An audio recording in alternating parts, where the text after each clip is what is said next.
सुनते ही अभिनव के होश उड़ गए। उसने अकरम को घूरते हुए देखा और बोला, तुम्हारे जासूस क्लैरॉन होटल के आसपास भी है? हाँ, मैं बस यही पता करने की कोशिश कर रहा हूँ कि हमारे ग्रुप में असली भेड़िया कौन है, और मुझे लगता है कि दिक्पाल भी यही कर रहा होगा। मैं दावे के साथ तो नहीं कह सकता, लेकिन मुझे लगता है कि तुम्हारी कंपनी की मेन सेक्रेटरी की दिक्पाल के साथ मिली भगत है। यह सुनते ही अभिनव हैरान हो गया। अब आगे क्या होने वाला था? क्या अकरम का अंदाजा सही निकलेगा? क्या सच में अभिनव के अपने उसे धोखा दे रहे थे? क्या करने वाला था अभिनव इस हालत में? अभिनव ने जब अपनी ही कंपनी की सेक्रेटरी के बारे में इस तरह की बात सुनी तो वो हैरान हो गया। उसने अकरम से पूछा, क्या उसे हमारे माफिया ग्रुप के बारे में पता है? नहीं, वो हमारे ग्रुप के बारे में कुछ नहीं जानती। अकरम के मुंह से यह जवाब सुनते ही अभिनव के दिमाग में तुरंत एक विचार आया। उसने कहा, चीजें हद से ज्यादा बिगड़ जाए उससे पहले अच्छा यही होगा कि मैं अपनी ही कंपनी में काम करना शुरू कर दूं। बाहर वालों को यह खबर नहीं लगनी चाहिए कि हम दोनों के बीच में क्या रिश्ता है। जब तक मैं उस जासूस को और अपने पिता के कातिल को नहीं पकड़ लेता, तब तक मुझे यह करना ही पड़ेगा।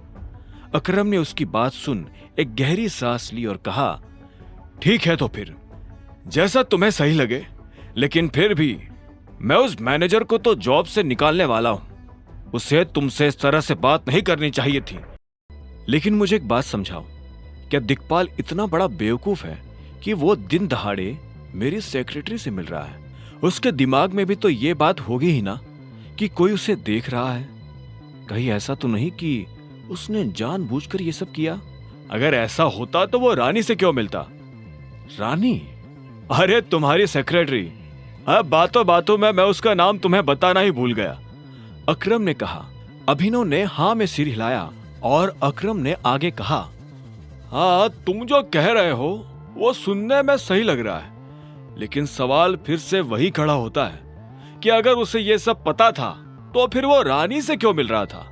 मुझे जो जवाब समझ में आता है वो ये है कि हो सकता है कि दिक्पाल रानी को पहले से जानता हो। अभिनव को अचानक से याद आया कि अनन्या किसी भी वक्त उसे यहाँ लेने आ सकती है।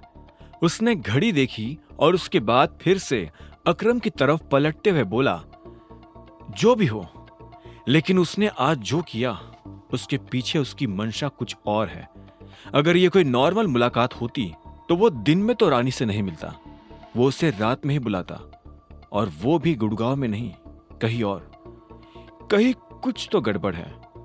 मुझे पता नहीं क्या, लेकिन कुछ तो है जो ऑफ है। हो सकता है कि उसने ये सब सिर्फ हमें दिखाकर उलझाने के लिए किया हो, अकरम ने कहा। अब उसे भी अभिनव की बात में दम लगने लगा था। अभिनव ने कुछ नहीं कहा। वो पलटकर खिड़की की तरफ देखने लगा। तभी उसकी नजर नीचे सड़क पर पड़ी। एक गाड़ी AK प्राइवेट लिमिटेड के ऑफिस की तरफ बढ़ी चली आ रही थी। कुछ देर के बाद वो गाड़ी रुकी और अनन्या उसमें से बाहर निकल आई। अनन्या को देखकर अभिनव के चेहरे पर मुस्कान आ गई थी। वो फिर से अकरम की तरफ पलटा और बोला, शायद वो हमें यह सोचने पर मजबूर करना चाहता है कि जासूस रानी है, लेकिन जासूस रानी नहीं है, कोई और है। और वो जो भी है मेरी नजर से ज्यादा दिन तक बच नहीं पाएगा। रही बात नौकरी की, तो मैं चलता हूं बॉस, मुझे दूसरी कंपनी में नौकरी मिल गई है। जैसे ही वो बाहर आया तो इतने में कामिनी भागते हुए उसके पीछे से आई और उसके सामने आकर खड़ी हो गई। अभिनव देख पा रहा था कि उसके चेहरे पर एक बड़ी सी मुस्कान थी। मुस्कान के पीछे की वजह समझने में अभिनव को ज्यादा देर नहीं लगी और उसने कहा, कॉन्ग्रेचुलेशंस। कामिनी उसकी बात सुनकर जोर से हंसी और बोली, मुझे पता नहीं था कि मुझे ये खुशी इतने जल्दी नसीब हो जाएगी।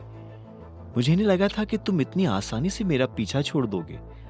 अभिनव ने उसकी बात का कोई जवाब नहीं दिया। वो भी बस कामिनी के साथ मुस्कुरा रहा था। इतने में कामिनी उसके पास आई और बोली, लेकिन मुझे अभी भी एक बात समझ में नहीं आ रही है। तुमने उस दिन होटल में 5 लाख का बिल कैसे पे किया?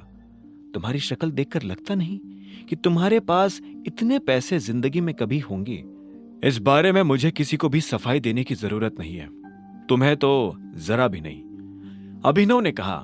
कामिनी उसका जवाब सुनकर एकदम पीछे हटी और बोली, बिल्कुल, मैं कह भी नहीं रही कि तुम मुझे सफाई दो, क्योंकि मुझे तो इसका जवाब पहले से पता है।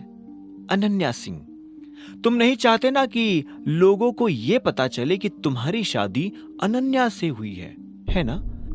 वही तुम्हें खिला रही है, पिला रही है, कपड़े दिला रही है, तुम्हारा खर्चा उठा रही है।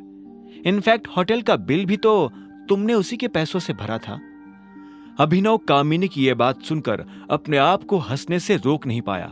उसने कहा, क्या क्या सच में तुम्हें ऐसा लगता है? अभिनव हंसते जा रहा था। आगे की कहानी जानने के लिए देखें अगला एपिसोड सिर्फ पॉकेट एफएम के यूट्यूब चैनल पर, और द रिटर्न ऑफ टाइगर के सारे एपिसोड्स को सुनने के लिए डिस्क्रिप्शन में दी लिंक से डाउनलोड करें पॉकेट एफएम ऐप।